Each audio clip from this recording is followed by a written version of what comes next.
आज यहाँ आने का मकसद जो है वो न तो सियासी है और न तो शायरी सुनाना मकसद है। तो मेरी भी बड़ी ख्वाहिश थी कि मैं मेवात आऊं। बदनसीबी ये रही पिछले दिनों की मेवात आया भी तो ऐसे हालात और ऐसे मौके पे आया कि चंद आंसू लेके आया और ढेर सारे आंसू लेके वापस गया। उनकी बूढ़ी मां से मिलने के लिए उनके घर आया था तो मेरे दामन में कुछ आंसू थे और वापस गया तो मेरे दामन में उस मां के भी आंसू शामिल हो चुके थे और वो आंसू अब तक मेरे दामन में जज्ब हैं। तो आना भी एक बदनसीबी जैसी हालत वाला रहा। लेकिन ये भी सच है कि तब 25 साल 20 साल 15 साल पहले की जो हमारी सोच थी उसका दायरा भी बहुत छोटा था। तब हमारी दुश्वारियां इतनी बड़ी नहीं थी, तब हम पर जुल्म इतने बड़े नहीं थे, तब शायद हमें तालीम की इतनी अहमियत का एहसास भी नहीं था।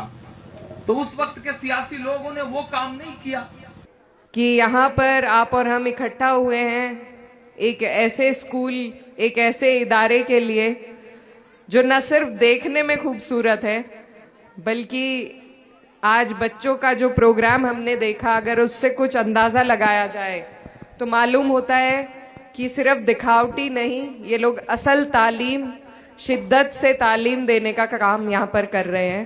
हेलो मैं दानिश। वीडियो की शुरुआत में जो आपने क्लिप्स देखी इमरान प्रताप गढ़ी साहब की और सांसद दिकरा हसन जी की, जी हाँ दोस्तों, इमरान प्रताप गढ़ी साहब की इस पूरी वीडियो को जब देखेंगे तो शायद आप उनका वीडियो देखते देखते, उनको सुनते सुनते आपकी भी पलकें गीली हो जाएंगी और आपके दिमाग में भी कई सवाल खड़े होंगे कि आखिर सच में हमारे से या हमसे बड़ों से कहीं ना कहीं चूक तो कोई हुई है, हमें किन चीजों को सुधारने की जरूरत है। आइए इमरान प्रताप गढ़ी साहब की इस वीडियो से सीख लेने की कोशिश करते हैं। वहीं इमरान साहब को सुनने के बाद सांसद दिकरा हसन जी तालीम को लेकर के बड़ा खूबसूरत भाषण दे रही हैं, उनको भी बिल्कुल सुनना मत भूलिएगा। दोनों लोगों को देखने के बाद एक प्यारा सा कमेंट्स करिएगा। मेरे इमरान लव ऑफिशियल चैनल को सब्सक्राइब करें। आइए दोनों की वीडियोस देखते हैं। उठा सकता है और जो अक्सर नहीं उठे उन्हें कौन उठा सकता है अल्लाह के अलावा। तो बेहतर होगा जो जहां हैं जैसे हैं उन्हें ऐसे ही बैठे रहने दीजिए, मैं हालात बेहतर कर लूंगा। आज यहाँ आने का मकसद जो है वो न तो सियासी है और न तो शायरी सुनाना मकसद है। एक मेरे हम उम्र जैसा लड़का, एक मेरे जैसा दिखने वाला लड़का, एक मेरी सोच से बहुत मैच करता हुआ लड़का, पिछले तकरीबन 2 साल से मकसूद को जानता हूं मैं। और मकसूद मुझसे बहुत दिनों से कहा करते थे कि इमरान भाई हम अपने इलाके में कोई प्रोग्राम करना चाहते हैं, हम आपको बुलाना चाहते हैं। मेरी भी बड़ी ख्वाहिश थी कि मैं मेवात आऊं। मेवात ऐसा इलाका है कि हम लोगों के इलाके में जब यहाँ से जमात जाया करती थी तो बड़े बुजुर्गों से बड़ी दुआएं हासिल होती थी और यहाँ के बारे में सुना करते थे। तो मेरी भी बड़ी ख्वाहिश थी कि मैं मेवात आऊं। बदनसीबी ये रही पिछले दिनों की मेवात आया भी तो ऐसे हालात और ऐसे मौके पे आया कि चंद आंसू लेके आया और ढेर सारे आंसू लेके वापस गया। पिछले दिनों जब मैं पहलू खान की मौत के बाद उनकी बूढ़ी मां से मिलने के लिए उनके घर आया था तो मेरे दामन में कुछ आंसू थे और वापस गया तो मेरे दामन में उस मां के भी आंसू शामिल हो चुके थे और वो आंसू अब तक मेरे दामन में जज्ब हैं। तो आना भी एक बदनसीबी जैसी हालत वाला रहा। मैं दोस्तों से गुजारिश करूंगा कि थोड़ी देर सेल्फी का सिलसिला रोक लें।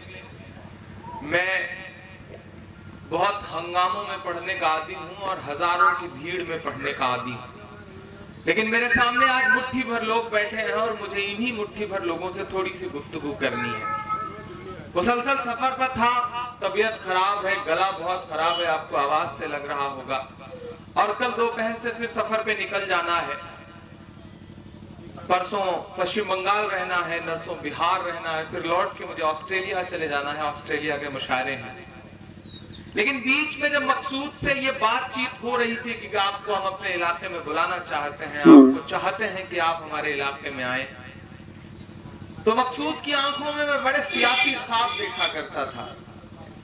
तो मैं अक्सर मकसूद के साथ बैठता था तो इनके सियासी ख्वाबों को देख करके मैं जो इतनी ज्यादा प्रीमियम दिखती है कि तुम गलत दरकार है पर लो जरा मध्यम करो, रोशनी दरकार है पर लो जरा मध्यम करो, चाहिए तुमको गजल तो आंख मेरी नम करो, और देखकर पलके मेरी कहने लगा कोई फकीर, इनके बरखुरदार सपनों का वजन कुछ कम करो।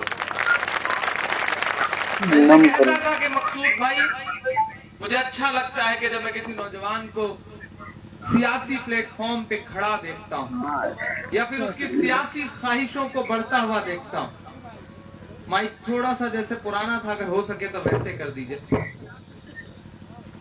अच्छा, ये मेवात है, यहाँ कब क्या माहौल कितनी देर में बदल जाएगा भरोसा नहीं रहता साहब। बड़ा अनूठा शहर है। और मैं रास्ते में आ रहा था, जब वो गुंडगावा, पता नहीं कौन सा इलाका था, गुंडगावा नाम ही ऐसा खतरनाक है कि देख के डर लगने लगती है। तो वहां जब किस्से सुन रहा था मैं कि यहाँ आसपास सोने की खदानें हैं और यहाँ जो सोने की ईंट निकलती है वो फिर कोई वापस लेके जा नहीं पाता, तो मैं वो खूबियां सुन रहा था और मुझे बार बार लग रहा था कि वाकई कमाल का शहर है, ये कमाल का इलाका है। और यकीनन तभी अकबर साहब ने बोलते हुए एक बात कही थी कि 30 साल में वो काम नहीं हो सका जो होना चाहिए था। उस पे हमारे पूर्व विधायक जी ने नाराजगी भी जाहिर करी।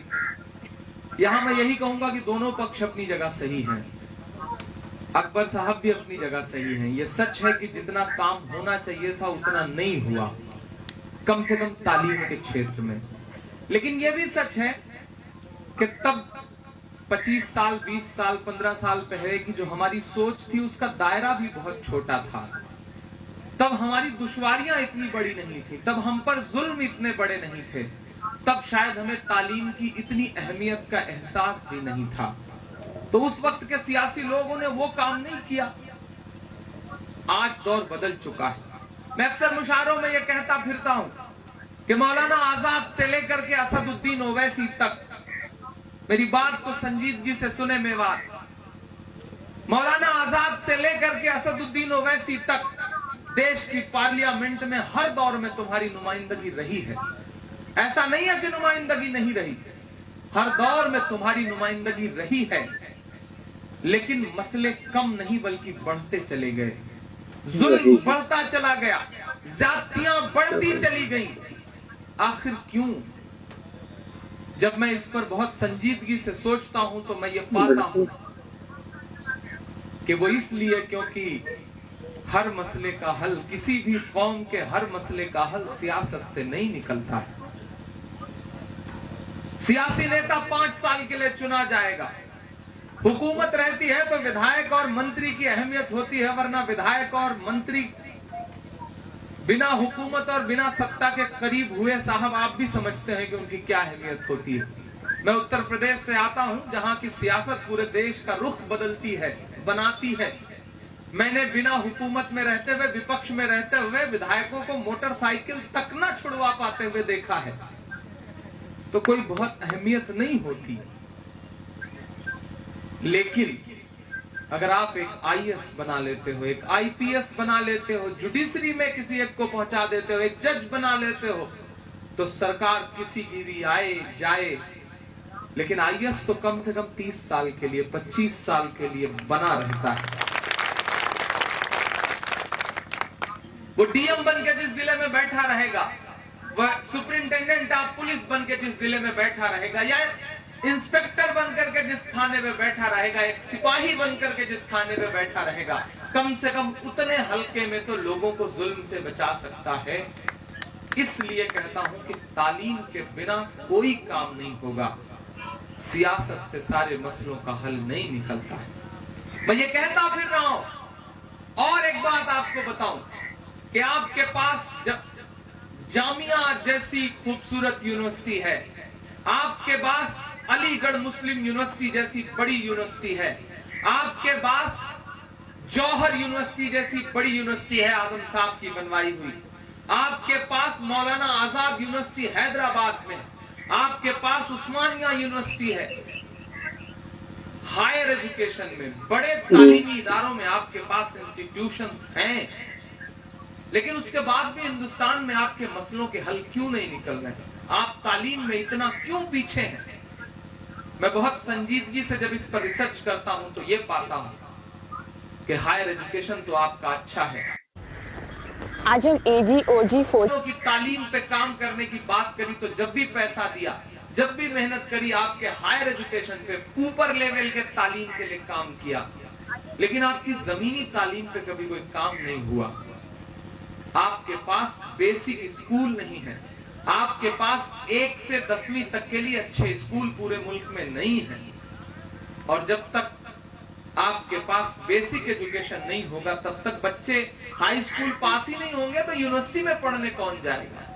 बहुत सलीके से आपका काम निपटाया गया है। बहुत आप इमरान प्रतापगढ़ी साहब के इस वीडियो को देख चुके हैं। अब आपको लेकर चलेंगे हम सांसद इकरा हसन जी के वीडियो की तरफ। वीडियो को देखिएगा। आज बेहद खुशी का दिन है कि यहाँ पर आप और हम इकट्ठा हुए हैं एक ऐसे स्कूल, एक ऐसे इदारे के लिए जो न सिर्फ देखने में खूबसूरत है, बल्कि आज बच्चों का जो प्रोग्राम हमने देखा, अगर उससे कुछ अंदाज़ा लगाया जाए तो मालूम होता है कि सिर्फ दिखावटी नहीं, ये लोग असल तालीम, शिद्दत से तालीम देने का काम यहाँ पर कर रहे हैं। तो बहुत खुशी मुझे हुई क्योंकि इस इलाके में हारिस सर, हमारा इलाका दिल्ली से बेहद नज़दीक है, लेकिन सोच में अभी भी बहुत पीछे है। तो इस दूरी को भरने के लिए यहाँ पर जो लोग मेहनत कर रहे हैं, बिना किसी लालच के, बिना किसी अपने फायदे के, उनको मैं दिल से, तहे दिल से शुक्रिया अदा करना चाहती हूँ। खास तौर पर आवर इंडिया फाउंडेशन, जिन्होंने न सिर्फ यहाँ पर स्कूल बल्कि हॉस्पिटल और बहुत से ऐसे इदारे बनाने का प्रयास भी चल रहा है और चला भी रहे हैं। यहाँ पर इतनी बड़ी तादाद में हमारी महिलाएं हैं, माएँ हैं, बहनें हैं। इस वक्त रात के इस स्कूल के प्रोग्राम में ये एक नई शुरुआत है, एक नई रास्ते पर हमारा इलाका चल पड़ा है, जिसे देखकर मुझे बेहद खुशी हुई कि ये मेरे आंखों के सामने सब हो रहा है। तो आप सभी लोग इसके लिए बधाई के पात्र हैं। और बस मैं यही कहना चाहती हूँ, बच्चों ने इतना अच्छा सभी प्रस्तुति दी और उससे हमें अगर कोई संदेश मिलता है तो वो यही है कि तालीम से बढ़कर कुछ नहीं है। अगर हम गंभीरता के साथ, दिल की लगन के साथ तालीम की राह पर चलेंगे, सिर्फ तब ही हम और हमारा समाज, हमारा इलाका, हमारा देश आगे बढ़ पाएगा। मैं लगातार स्कूल्स के कई प्रोग्राम। तो आप इस कंप्लीट वीडियो को देख चुके हैं। सांसद इकरा हसन जी को भी सुन चुके हैं। शायर व सांसद ने इमरान प्रतापगढ़ी साहब का दिए कि इमोशनल कर देने वाला वीडियो देख लिया है। आपने इमरान साहब को सुना है, उसमें सुनने के बाद आपके जहन में कई सवाल खड़े होंगे, क्योंकि इमरान साहब ने ये जरूर बताया उस वीडियो में कि सीखने की जरूरत है, पढ़ाई जरूरी है, तालीम हमारे लिए जरूरी है। वही चीज सांसद इकरा हसन जी ने कहा, तालीम मेरे लिए बहुत इम्पोर्टेंट है। मैं किसी कॉलेज में हूँ, मुझे बेहद खुशी हुई, सामने बैठे हुए इतने बच्चे, क्यों ना इतने लोग पढ़ेंगे, कोई तो आगे बढ़ेगा, कोई तो किसी जॉब में आ जाएगा, किसी भी सेंटर में पहुंचेगा, किसी भी फील्ड में पहुंचेगा और वहां पर जा करके उस फील्ड का निज़ाम बदलने की कोशिश करेगा। तो आप इस वीडियो को देखने के बाद क्या कहेंगे, कमेंट करके जरूर बताएं। इमरान लब ऑफिशियल चैनल को जरूर सब्सक्राइब करें। मिलते हैं किसी और वीडियो के साथ। दुआ में रहना। जय हिंद, अल्लाह हाफिज।